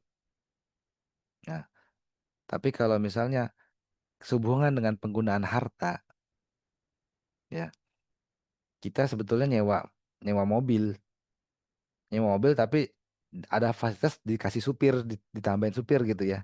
Tapi itu masuk dalam komponen sewa, sewa mobil sebetulnya. Maka itu kenanya pasal 23 teman-teman. Karena kalau pasal 23 itu sehubungan dengan penggunaan harta, gitu ya. Dan ini memang sering kali terjadi nih sewa kendaraan walaupun ada supir di situ ya. Itu dikenai pasal 21. Sebetulnya kita tuh melakukan pembayaran itu sebetulnya terkait dengan hubungan dengan penggunaan harta, bukan bukan bukan adanya pekerjaan, bukan. Tapi ada penggunaan harta. Harta apa? Kita menyewa mobil dia gitu. Gitu ya. Gitu teman-teman. Ada yang berpendapat lain?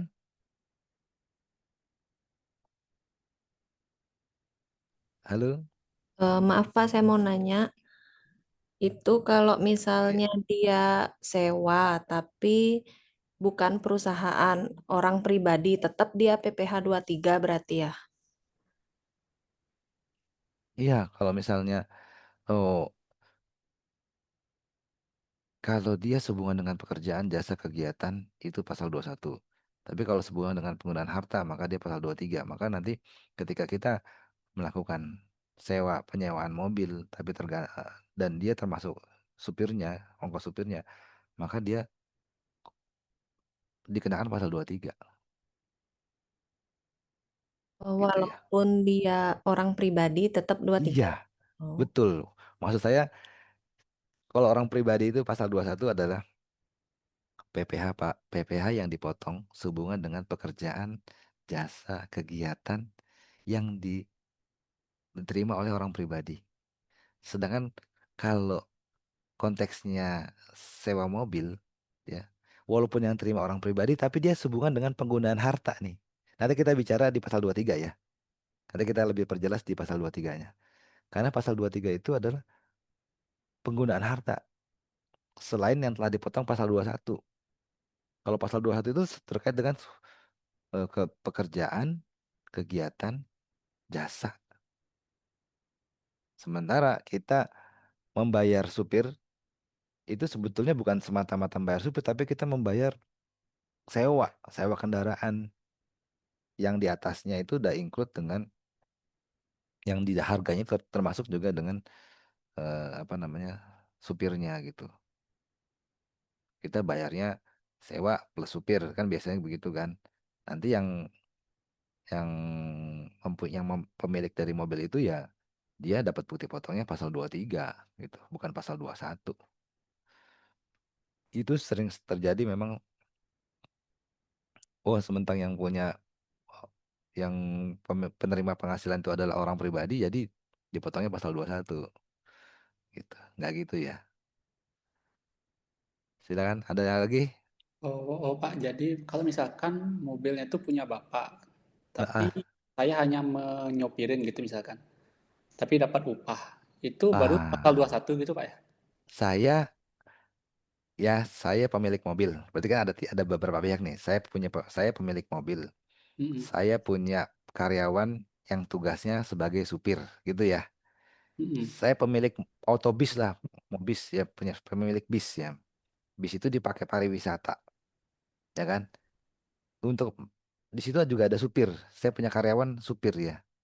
Nah, ketika si pengguna jasa bayar sewa mobil ke saya, ya, terus saya bayar upah si karyawan yang tadi menyupiri bis tadi, maka saya wajib motong pasal 21 kalau saya pembukuan. Ingat ya, orang pribadi itu pemotong pasal 21 kalau orang pribadi yang punya pekerjaan atau kegiatan usaha itu dia pembukuan,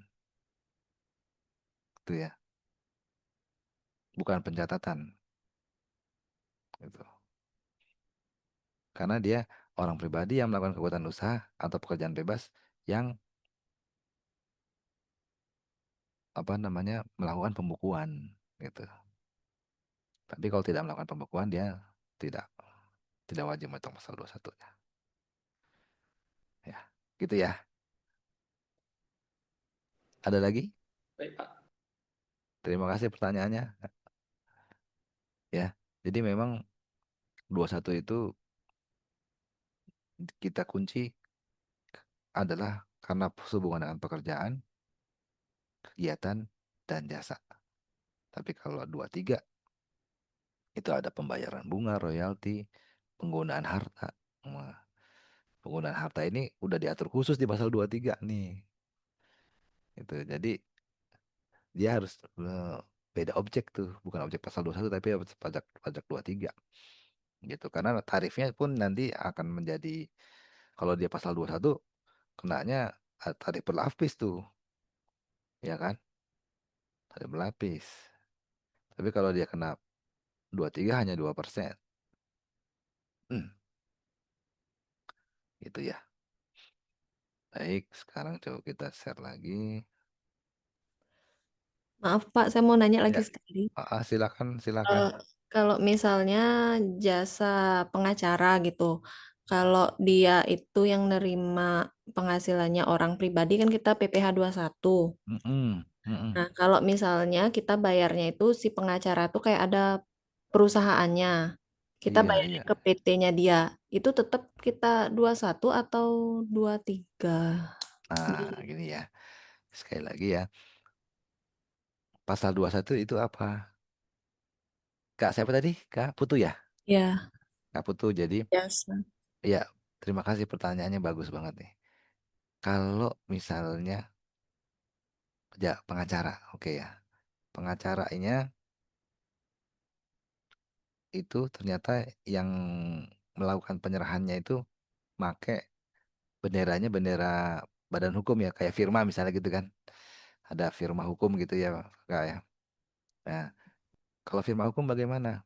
Nah, kita lihat definisi pasal 21.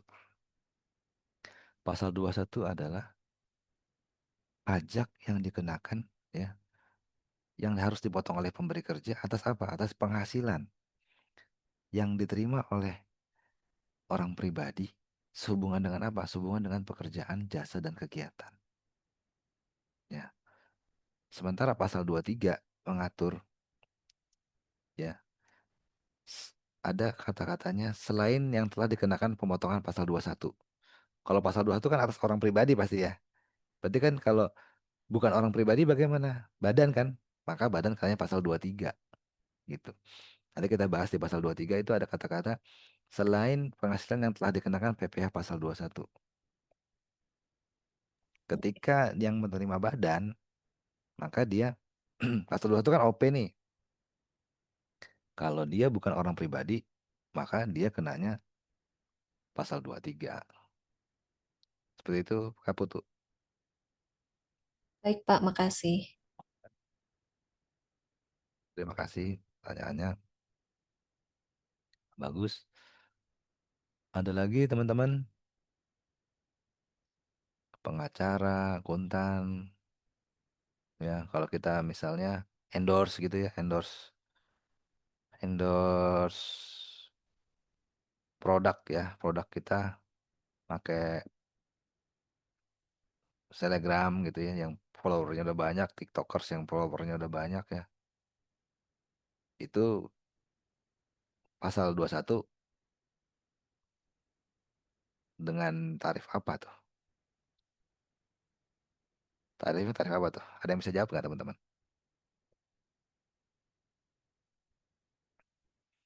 Perusahaan punya produk baru nih, terus endorse deh. Kan banyak tuh sekarang tuh. Tuh kenanya tarifnya tarif apa tuh teman-teman?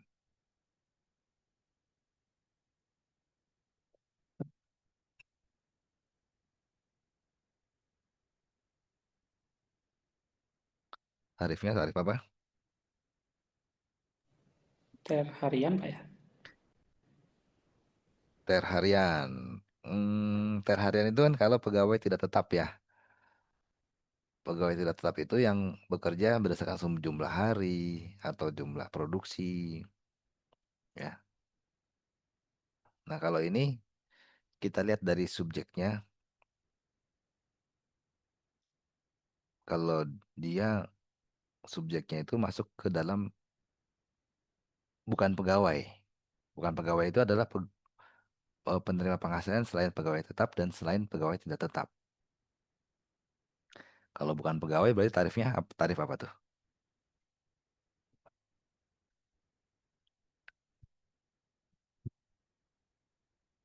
Kalau bukan pegawai tarifnya menggunakan seperti yang tadi tuh. Kita tentukan dulu DPP-nya ya, teman-teman ya. DPP-nya adalah 50% dari penghasilan brutonya. Dapat baru dikalikan tarif pasal 17. Gitu ya.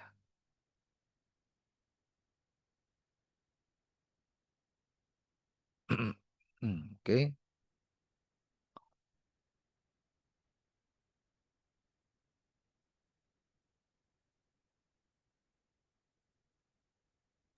Pak, Ada lagi teman-teman yang mau ditanyakan? Pak, kalau misal pakai Gojek itu ini tuh ke PT Gojek berarti Pak ya? Gojek tuh gimana? Atau ke Gojek driver? itu kan mitra ya. Mm-mm. Mm-mm. Gojek kan mitra tuh ya. Mitra itu kita lihat kalau pasal 21 Pak, kategori dia itu sebagai kategori pegawai tetap atau tidak tetap. Nah, kalau dia dapat gaji, penghasilan teratur, maka dia pegawai tetap. Tapi kalau dia dapatnya, kalau Anda bekerja, kalau Anda kerja atau ngegojek sehari baru dapat, berarti kan masuknya pegawai tidak tetap ya. Iya. Masuk sebagai pegawai tidak tetap. Jadi penting bagi kita untuk bisa mengidentifikasi dulu penerima penghasilannya. Oh, dia termasuk pegawai apa sih? Gojek. Kalau dia dari sisi penerima penghasilan, ada nggak sih gaji? Oh, nggak ada. Gaji nggak ada.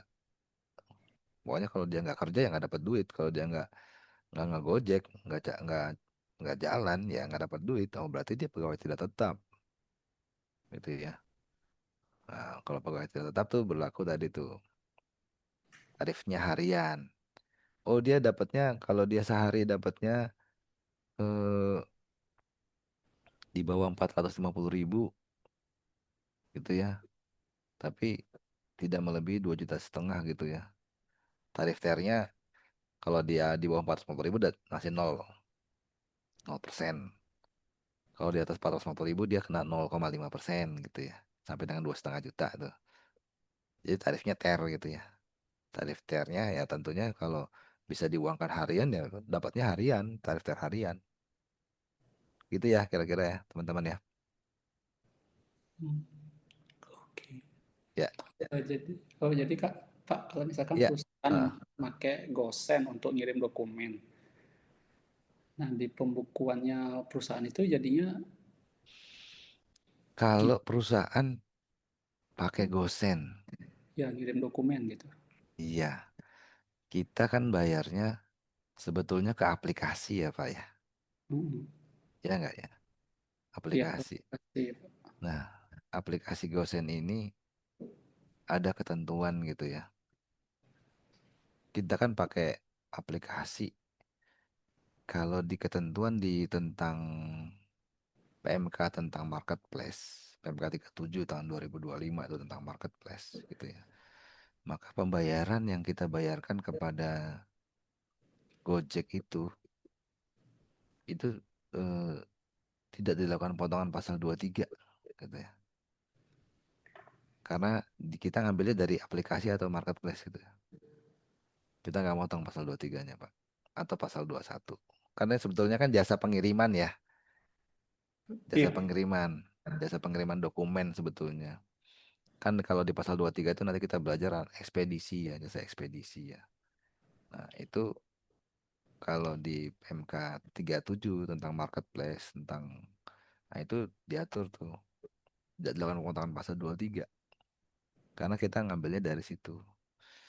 Nah, ini juga PR juga sebetulnya. Kalau kita pakai Tiki JNE, itu kita belum masuk pasal 23 ya. Tapi nanti lah, itu nanti aja lah. Ini masuk pasal 21. Jadi kalau itu bukan ojek pasal 21 ya. Kalau yang tadi kita pakai Gojek untuk kirim barang, bukan objek pasal 21 karena kita bayar ke aplikasi. Itu ya Kak Marco ya. Oh iya, ya, baik Pak. Iya. Baik, ada lagi teman-teman. Kalau misalnya nggak ada, Izin nanya Pak, ya silakan misal Karina. kalau perusahaan tuh memiliki proyek gitu, terus dia make tukang-tukang bangunan lepas. Nah, apakah Iya. semua tukang-tukang yang dipakai itu dibuatkan bukti potong gitu atau cuman mandornya aja gitu ya Pak? Hmm, kita sekarang gini, yang kita bayarkan itu, misalnya gini, kita punya proyek pakai pemborong ya, kontraktor gitu ya. Gitu Untuk maksud Karina ya. kayak tukang-tukang harian yang lepas aja tanpa Pakai kontraktor tukang, gitu. kita bayarnya itu kepada semua tukang atau kita bayar ke mandornya? Dibayarnya ke mandor dulu. Jadi yang dicatat pembukuan kita mandor ya. Iya, Pak. Jadi ibaratnya mandor itu sebagai pemborongnya bukan? Jadi uangnya itu ke mandor, lalu nanti mandor yang mendistribusikan lagi gitu, karena yang lainnya itu nggak ada pakai rekening gitu. Oh, tapi kita sebetulnya bayarnya itu misalnya gini ya, kita mau bangun gudang gitu ya, Karina. Kita buat contoh kasusnya, bangun gudang gitu ya, bangun gudang. Nah, bangun gudang ini kita pakai jasanya saja atau jasa kontraktornya bangunan? Pakai jasanya aja, Pak. Ah, Pakai jasanya aja. jasanya aja ya. Iya, Jadi bangunannya itu kita materialnya dari kita ya gitu ya. iya benar. Oh iya, kalau seperti itu material dari kita. Nah, bagusnya sih ya, bagusnya itu kita langsung kepada kalau kalau mandor gini ya. Kalau kita ke mandor, maka dicatat di pembukuan kita hanya satu orang mandor. Nah, nanti dia bisa kena pajak tuh. Tapi kalau yang kita catat adalah misalnya yang kerja 10 orang, mandor satu, ya kan? Berarti kan 11 orang tuh. Kalau kita misalnya satu orang itu seharinya 400.000 misalnya. Ini kerjaan 10 hari misalnya. 400.000. 400.000 kalau dikalikan 10 dan 4 juta, ya kan?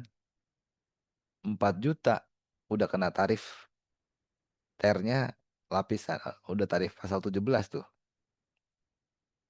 Tapi kalau dia dibayarkan harian dan langsung kepada si si pegawainya, maka nanti masing-masing masih kepada buruhnya ya, buruh bangunan tadi. Maka nanti masing-masing itu dia nggak kena pajak. Tapi kalau dibayarkan hanya ke satu orang ke mandornya, bisa jadi kena pajak gitu. Karena seolah-olah si mandor itulah menerima seluruhnya gitu. Nah, itu jadi si mandor itu memikul beban yang bukan seharusnya dia tanggung karena penghasilan dia nggak segitu. Dia harus distribusikan lagi kepada buruh-buruh yang ada di bawah dia gitu. Jadi bagusnya ketika kita mau melakukan pekerjaan seperti itu, kita membangun gudang dengan material sendiri, tapi kita hanya menyewa jasanya saja. Dan itu kita harus catat sebaiknya adalah per orang. Karena biar nanti orang-orang itu nggak kena pajak gitu. Karena pajak itu dibebankan sesuai dengan yang dia seharusnya tanggung. Kalau dia sebetulnya nggak menanggung itu ya jangan dibebankan gitu. Gitu Karina ya. Oke, baik Pak. Jadi Mm. semisal kita ngasihnya ke mandor, ini kan Lain transfer kali ya. sekalian. Lalu dari mandor ke buruh-buruhnya itu dia distribusikan, tapi dia ngasih kwitansi gitu, apa bisa dilaporkan masing-masing juga, Pak? Iya, jadi eh, nanti kita catat sebetulnya ketika perusahaan. Kalau mandor itu begitu Ibu bayarkan, Karina bayarkan ke mandor ya. Kan nanti catatannya hanya mandor aja. Nanti kalau misal seperti itu konsepnya, berarti nanti bisa jadi si mandor kena kena kena ada apa kena potongan PPh pasal 21 ya. Kemudian dari mandor kepada buruhnya kena nggak? Ya, kalau seperti itu pekerjaan seperti itu biasanya pekerjaan yang kalau dia memang jumlahnya karena dia jasa ya. Kalau jasa dia omsetnya 4,8, kalau pembukuan baru dia bisa motong pasal 21. Tapi kalau enggak ya dia enggak begitu dia ngasih kepada buruhnya ya enggak motong pasal 21 tuh dari mandor kepada buruhnya ya. Itu Karina ya. Oke, baik Pak. Terima kasih. Hmm, sama-sama. Ada lagi teman-teman kita diskusi biar lebih enak. Oh, Pak mau tanya, Ya, ini Pak, kalau misalnya kan kita mau perbaiki mobil, oke. spare partnya itu dibelinya di toko. Tapi Ya, yang perbaikinya kan ada orangnya. iya. Itu untuk orangnya kita PPh 21 atau 23? Nah, ini kan sebuah dengan jasa ya, jasa perbaikan yang diterima oleh orang pribadi. Maka dia kenanya pasal 21 gitu ya. Tapi kita bayarnya ke toko, Pak. Kita bayarnya ke Toko, toko, sama-sama ke toko. alatnya. Oh, jadi ini kan misalnya kita bawa mobil nih, mobil perusahaan. Mobil perusahaan Iya, itu rusak gitu kan. Kan ke bengkel gitu ya maksudnya ya. iya, iya. Ya, ke bengkel. Nah, bengkel itu kemudian eh diservis lah gitu ya. Kan di invoice-nya biasanya kan ada barang, ada jasa gitu ya. Di invoice-nya bengkel tadi ya. Ya kan, Kak? Kalau di Biasanya kan. bengkel, kalau di bengkel kayak dealernya ada, Pak. Tapi kalau kayak cuma di bengkel yang biasa nggak ada jasa sama barangnya sih, Pak. Jadi apa invoice-nya isinya? Apa tagihan ke kita Eh, apa namanya? Invoice-nya cuman barang, terus di bawahnya jasa perbaikan.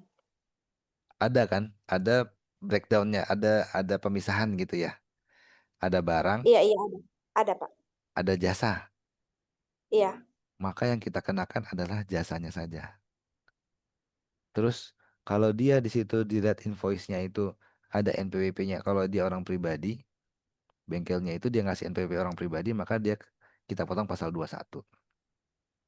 Tapi kalau dia NPWP-nya badan, pasal 23 gitu. Tapi hanya atas jasanya saja, jasa perawatan. Oh iya, iya baik, Pak. Iya. Tapi kan memang seringkali mereka nggak mau dipotong pasal 23 kan atau 21 kan. Iya benar. Nah, jadinya apa? Jadinya kayak kita yang nanggung gitu ya. Iya. Itulah itulah memang apa kelebihan dan kekurangan dari kewenangan pemotongan ya.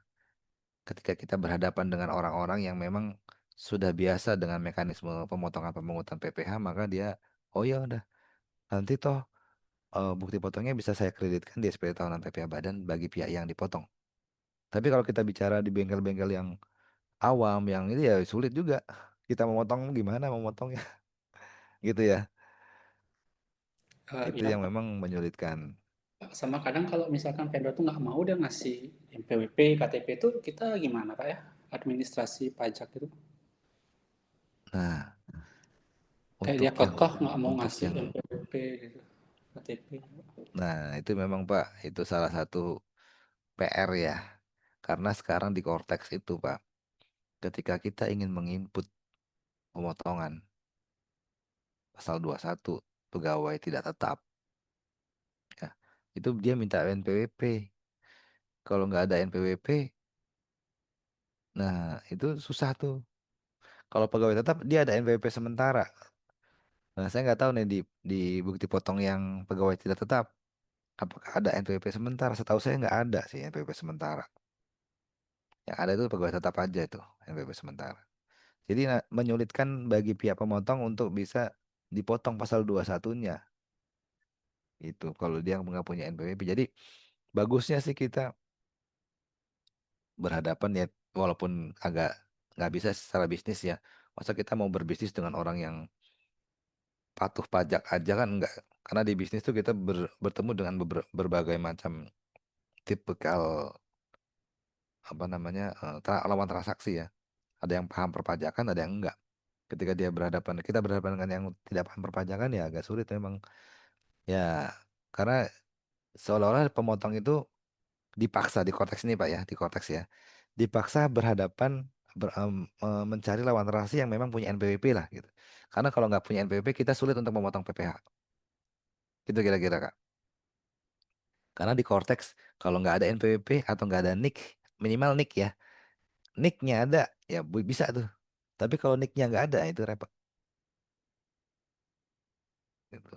Jadi secara Iya. tidak langsung dipaksa untuk bertransaksi dengan yang sudah punya NPWP atau NIK. Oh, oke. Ya. Iya. Jadi KTP Gitu ya, Kak, ya? itu wajib Pak ya? Oke, oke. Ya Pak, Iya, makasih Pak. KTP. Iya, sama-sama Kak Marco. Ada lagi teman-teman?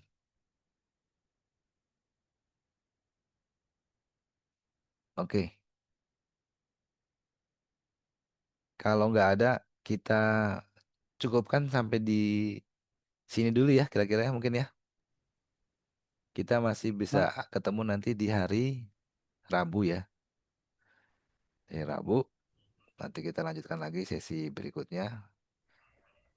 Izin Pak, Ya, silakan. yang slide yang kemarin pertemuan terakhir itu belum ada ya?